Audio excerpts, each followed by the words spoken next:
Halo teman-teman, berjumpa kembali di channel Awatara Bengkel Seni Logam.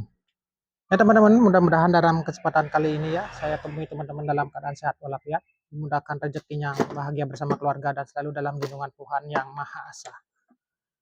Ya teman-teman, dalam kesempatan kali ini kembali saya membahas sebuah alat ya, bor itu. Seperti teman-teman lihat ya, bor. Banyak sekali jenisnya ya, seperti ini, bor dari bor angin ya, Wipro.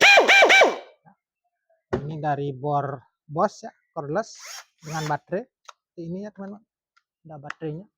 Terus ini bor dari Bosch juga yang menggunakan kabel teman-teman. Seperti ini. Dari perkembangan zaman ya teman-teman, ya mungkin saya akan kilas balik ya zaman dulu ya teman-teman. Ini pernah saya bahas juga.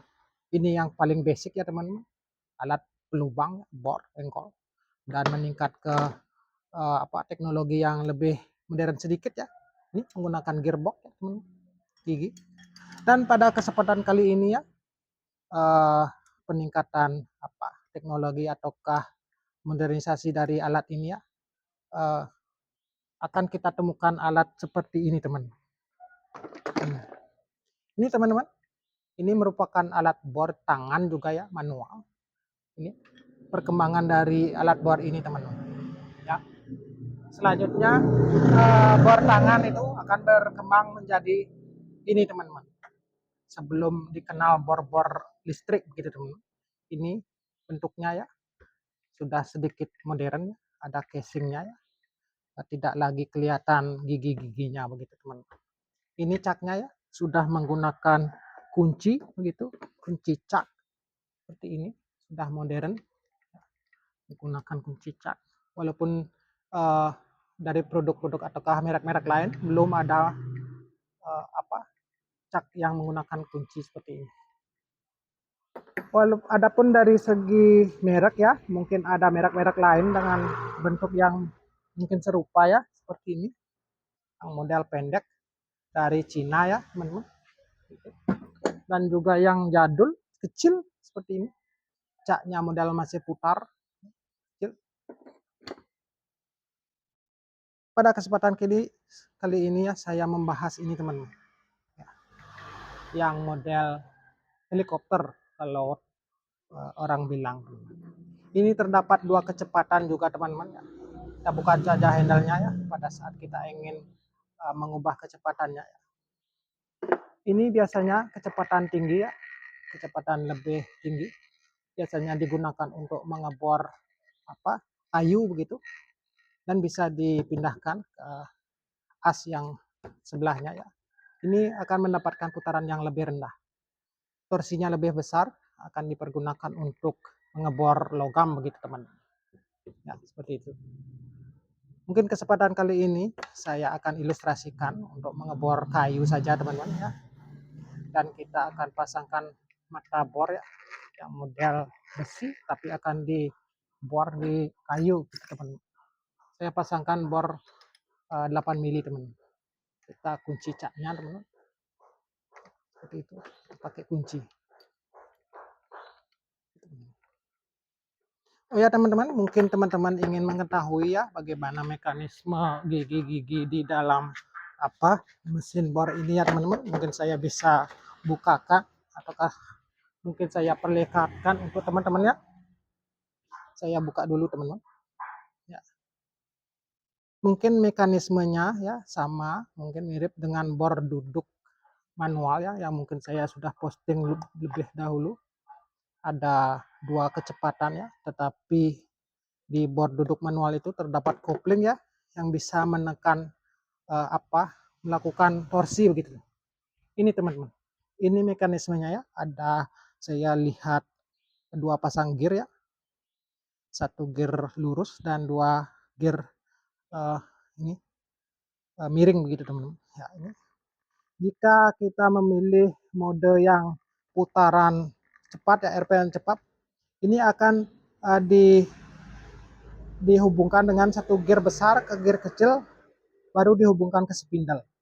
Sedangkan jika kita memilih mode yang putaran lebih lambat ya, RPM lebih lambat, dia ini akan asnya berhubung langsung dengan spindle ya, sehingga putarannya lebih lambat begitu teman-teman. Ya, mungkin bagaimana ilustrasi menggunakan bor ini ya teman-teman, akan saya perlihatkan teman-teman.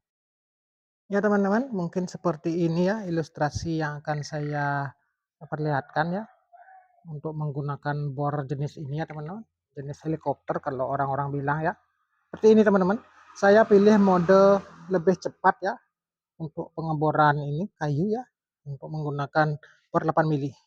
Ya, seperti ini teman-teman, lebih stabil ya daripada bor-bor yang tadi kita pergunakan ya, apakah kemarin kita bahas ya teman-teman, lebih stabil. Ya, walaupun perlu tenaga ya teman-teman.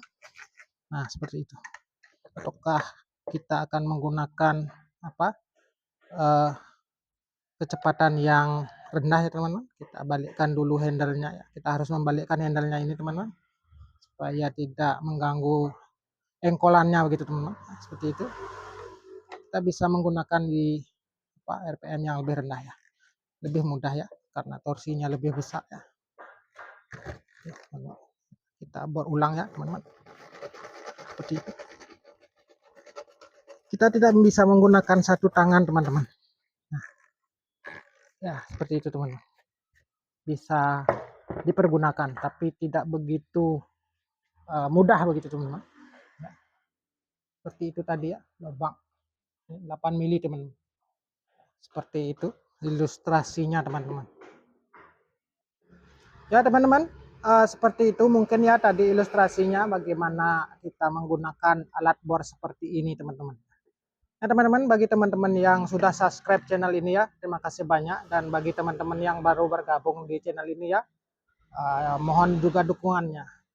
Untuk teman-teman semua ya, mohon maaf ya, ini video tidak begitu penting mungkin ya, tapi bagi saya perlu saya dokumentasikan ya, untuk bahan-bahan untuk representasi kepada teman-teman di